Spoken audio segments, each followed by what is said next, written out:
Untuk bawah mata, kita pakai brush. Supaya bawah mata makeup kita tak cakey.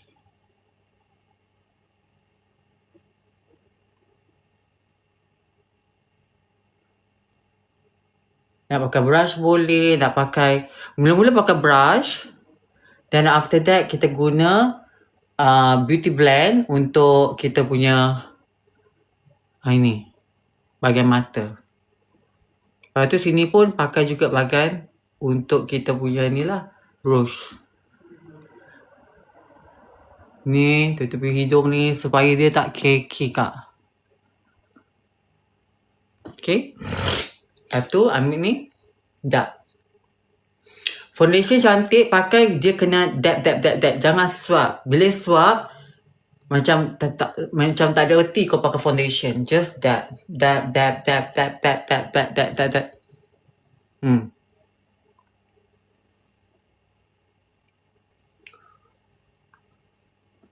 Okay. Lepas tu, the moment of kat bawah mata, you all kena pakai span macam ni. Untuk bawah mata. Tapkan dia.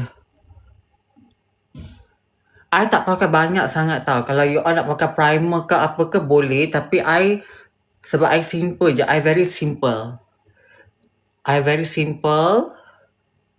Dan I tak renyah sangat pasal makeup. For me, makeup it's not about the makeup. It's about how you feel your skin. The best makeup, the result makeup, how you prevent and protect your skin. If your skin look healthy, the makeup is such a very beautiful look. But if your skin doesn't healthy, absolutely the makeup will become very cakey, peachy, not smooth. The makeup, the result smooth, it belong how you care, protect your skin as well.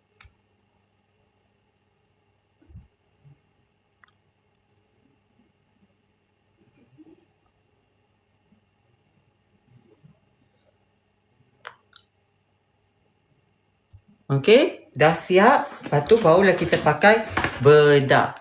Untuk bedak pula, Sajak akan letak bedak dekat, I starting bedak dekat bawah mata dulu.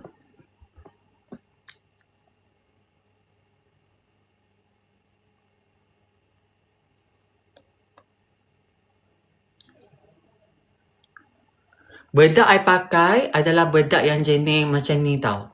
Jangan pakai bedak loose powder kat bawah mata.